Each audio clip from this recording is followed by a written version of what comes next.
So now students, we are starting with moving coil galvanometer.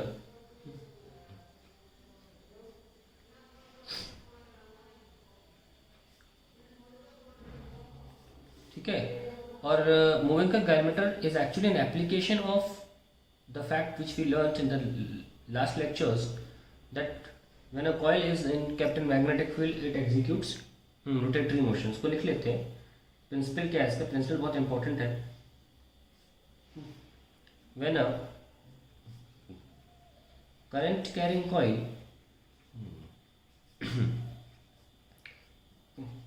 is placed in magnetic field,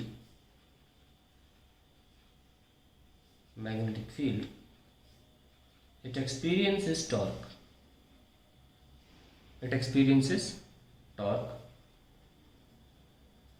And hence executes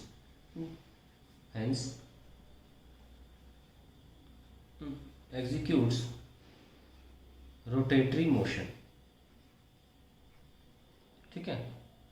तो पहले मैं आपको diagram बना के दिखाता हूँ इसका, और क्योंकि फिर बना देते हैं डायग्राम. सो मेरे पास मान लीजिए रिजिड सपोर्ट है. हर एक पार्ट को हम बाद में डिटेल में एक्सप्लेन करेंगे. पहले मैं एक नॉर्मल डायग्राम बना के दिखाता हूँ आपको. रिजिड सपोर्ट है, रिजिड सपोर्ट जिस पर से एक वायर आता है. वो वायर क्या है बताएंगे बाद में.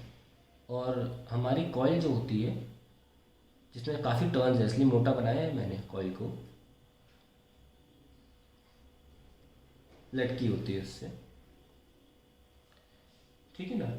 और इसी रिजिड सपोर्ट से हम क्या करते हैं, नीडल को अटैच कर देते हैं. This is a needle we have which is going to rotate with the coil, है ना. ये मार्किंग्स हैं. और नीडल अटैच कर देते हैं और कॉइल जैसे रोटेट करती है तो नीडल भी साथ में कॉइल को रोटेट करती है. एक स्प्रिंग की मदद से हम एक टर्मिनल पे जहाँ से बिजली से कनेक्ट होगा वो टर्मिनल भेज देते हैं.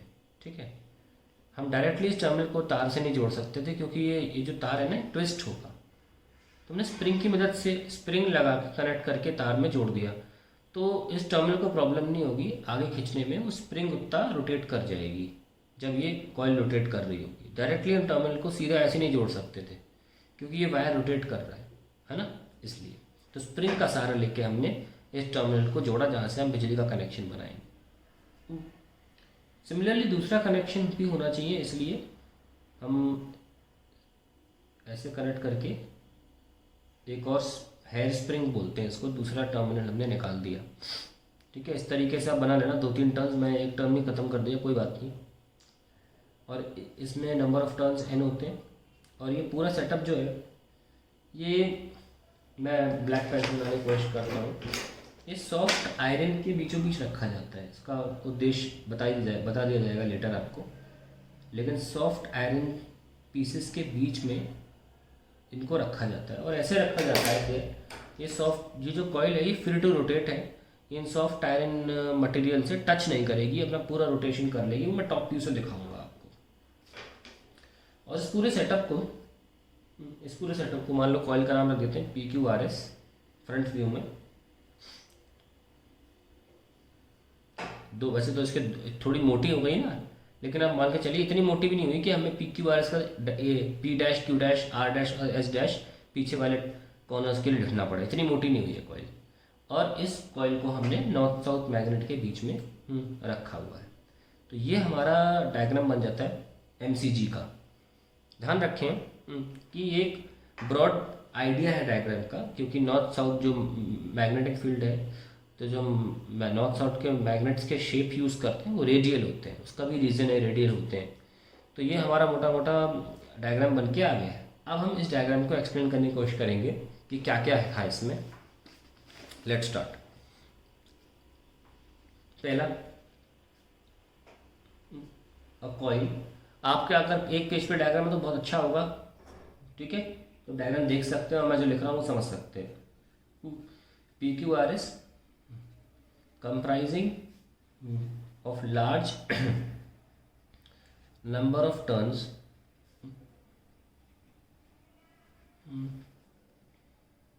wounded over a non magnetic frame, non magnetic frame. आप एल्यूमिनियम ले सकते हैं, उसके ऊपर हमने कॉपर से टर्न्स लिए हुए हैं। तो जो हमने कॉइल बनाई थी ना, ये जो कॉइल है, जो खूब सारे टर्न्स लिए हुए हैं, वो टर्न्स जो हैं वो कॉपर के हैं। ऐसे खूब सारे टर्न्स लेके इसको मोटा कर दिया था ना, ऐसे लटकी हुई थी कॉइल। और जो हमने फ्रेम लिया, इस पर तार लपेटा है, वो एल्यूमिनियम का फ्रेम है। Now,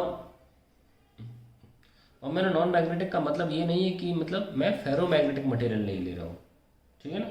so I am not going to use a ferromagnetic material. Also ध्यान रखें, आप एक कार्डबोर्ड भी ले सकते हैं।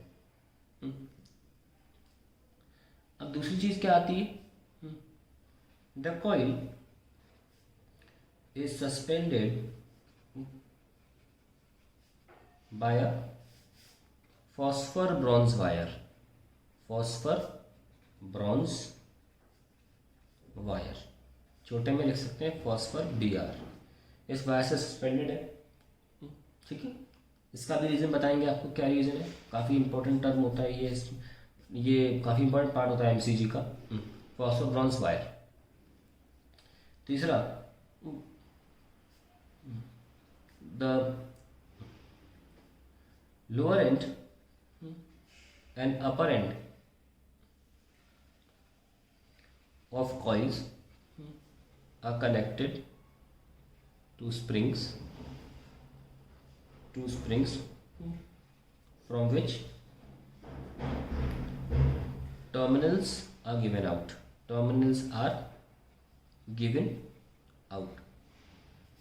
चौथा point, a needle is attached to phosphor bronze wire,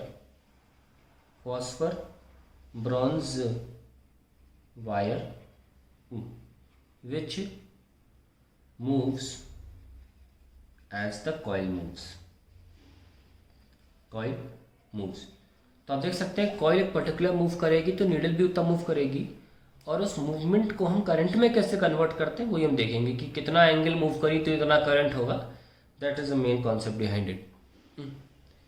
fifth point लिख लेते हैं, the coil is kept between soft iron semi cylindrical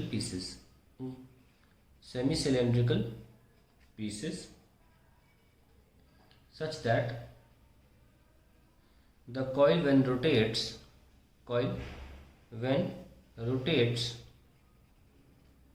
does not touch them,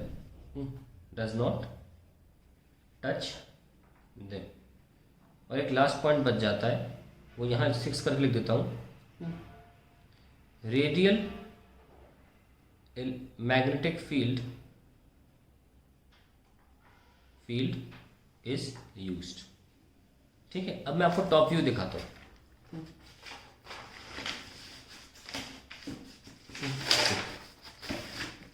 इसी मूविंग कॉइल गैल्वेनोमीटर का टॉप व्यू देखते हैं, ऊपर से कैसे देखिएगा। ये है हमारी रेडियल मैग्नेटिक फील्ड, नॉर्थ और south. This is the radial magnetic field I have, and this is my coil. Top view दिख रहा है ना। अब कॉइल रोटेट करेगी तो कैसे करेगी, ऐसे इस रीजन में रोटेट करेगी ना। तो इस रीजन के जहां तक रोटेट कर सकती है उसके बाद ही ऐसा अरेंजमेंट रखा गया है कि सॉफ्ट आयरन कोर उसके बाद रखे जाते हैं, सेमी सिलेंड्रिकल पीसेस, ताकि इनको टच ना करें। इस दायरे में इसको रोटेट करना होता है कॉइल को। ये आपका टॉप व्यू आ गया। और मैग्नेटिक फील्ड, अब सॉफ्ट आयरन का कारण भी सुनना। ये एक्चुअली आपको मैग्नेटिक मटेरियल जो अगला चैप्टर होता है, मतलब अगला सेगमेंट है मैग्नेटिक फील्ड का, पता चलता है उसमें। देखिए सॉफ्ट आयरन जो होता है वो एक बेहतरीन फेरो मैग्नेटिक मटीरियल है, मैग्नेटिक मटीरियल। और अगर किसी रीजन में आपने एक फेरो मैग्नेटिक मटीरियल रख दिया तो उस रीजन की सारी फील्ड लाइंस उस मटेरियल से होके गुजरेंगी, वो कहीं और से जा नहीं सकती, ये सबको खींच लेता है अपनी तरफ। तो हमने क्या किया, मैं दोबारा एक टॉपिक बनाऊंगा बिना सॉफ्ट आयरन की, ताकि आपको क्लियरली दिख जाए कि सॉफ्ट आयरन को रखने का फ़ायदा क्या होगा। अब हम ये पूरा रीजन जो है सॉफ्ट आयरन के इफेक्ट के रूप में बनाएंगे, ठीक है। ये तो मेरी कॉइल है, तो एक ऐसा रीजन बन गया है सॉफ्ट आयरन के होने की वजह से कि जितनी भी फील्ड लाइन है वो इस रीजन से होके ही गुजरेंगी। They cannot move from anywhere else. सारी फील्ड लाइन जो है यूज हो जाए, वेस्ट ना हो फ्लक्स मैग्नेटिक फील्ड लाइंस का, इसलिए it's important that we use a soft iron core.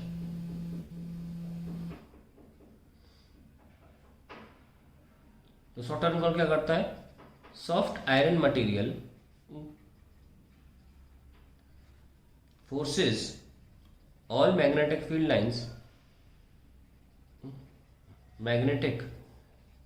lines to pass through the coil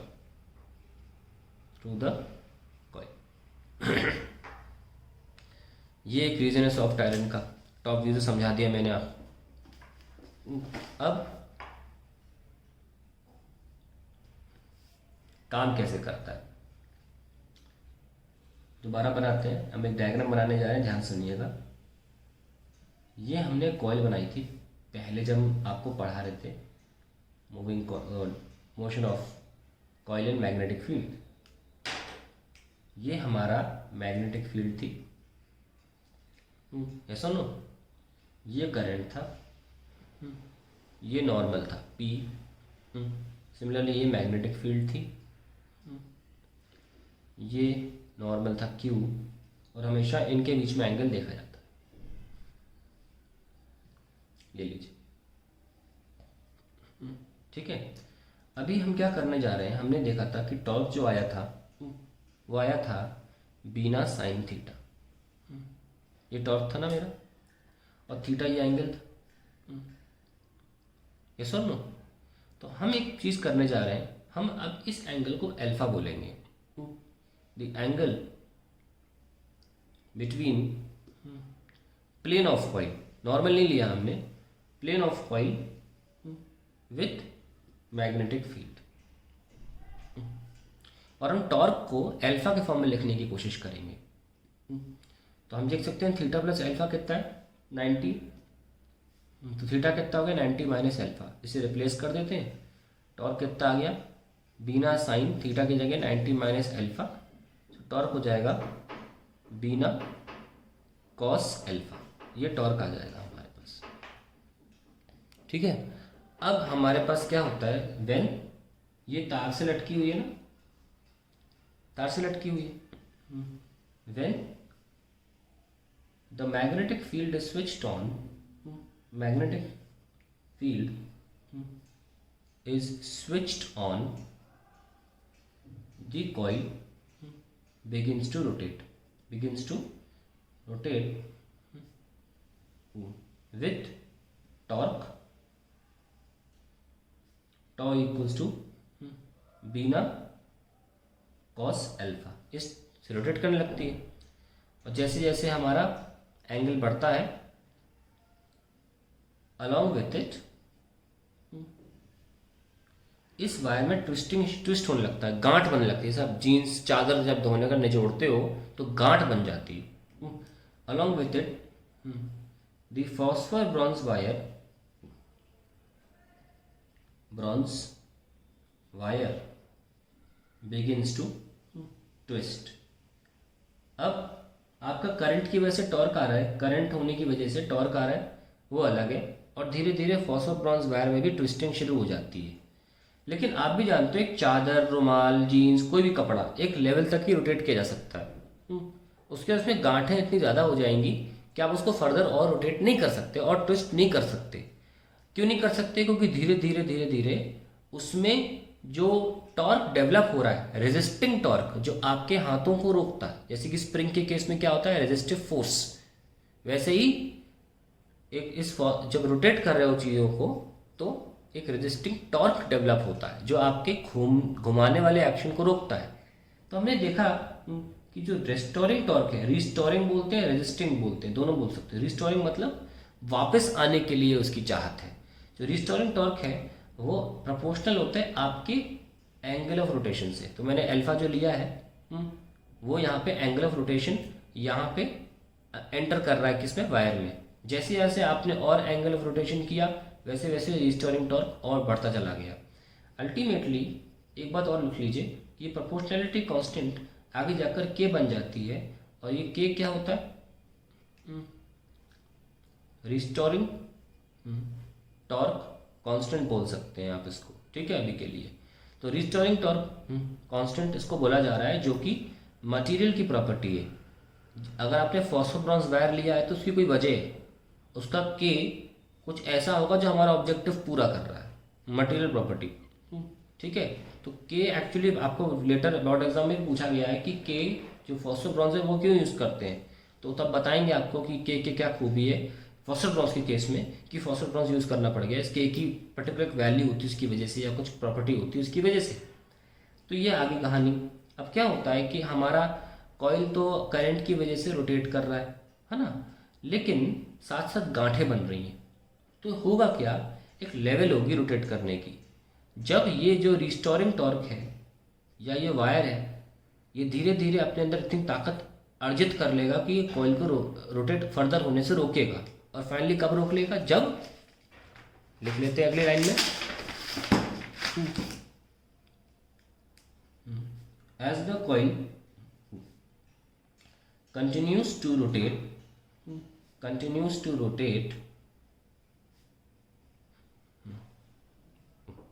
rotate the restoring torque increases. Torque in phosphor bronze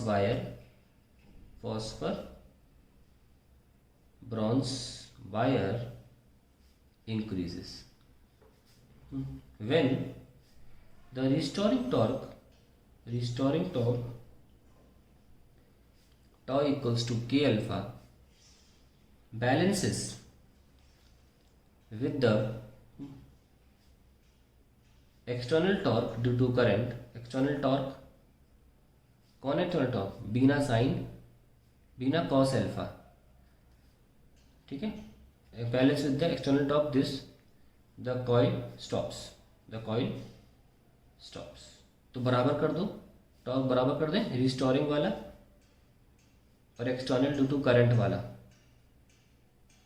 कर दी बराबर, के अल्फा इज इक्वल्स टू बीना cos alpha. So हम तो current निकालना चाहते हैं ना, तो करंट क्या आ गया, K alpha by N B A cos alpha. ये हमारे पास करंट फाइनली निकल के आ गया। अब समझ में आया आपको एक पर्टिकुलर एंगल पर कितना करंट होता है, कैसे निकाला जाता है। So that is how we come with the function of alpha.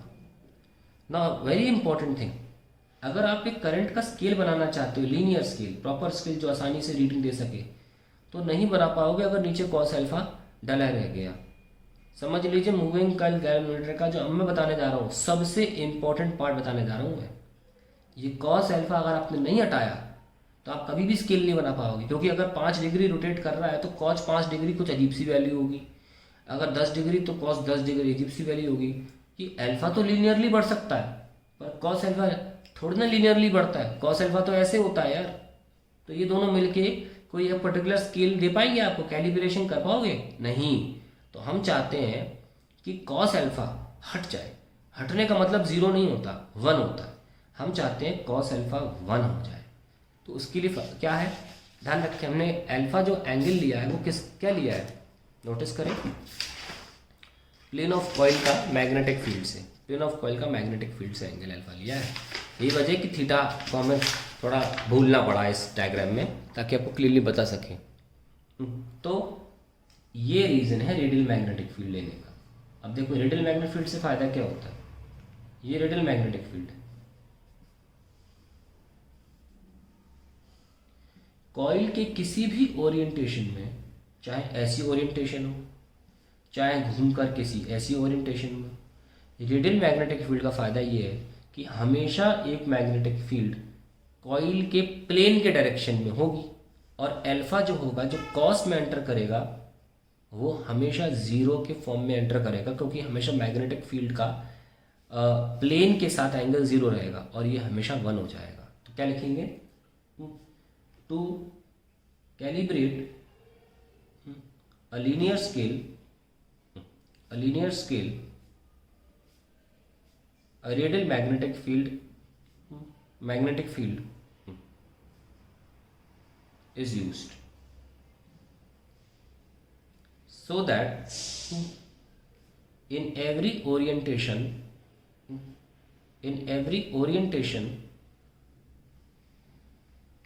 of coil, the angle between the coil surface and magnetic field is 0, and we get cos alpha equals to 1।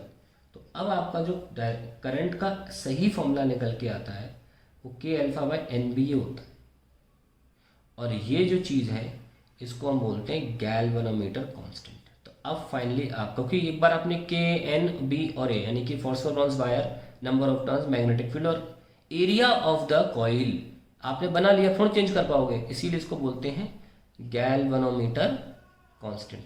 तो ऐसे हम finally इस and result पहुंचते हैं, that current is a function of alpha, and just by the measurement of the rotation या angular displacement of the coil, we can come to the conclusion of what is the current inside the coil and hence the entire circuit।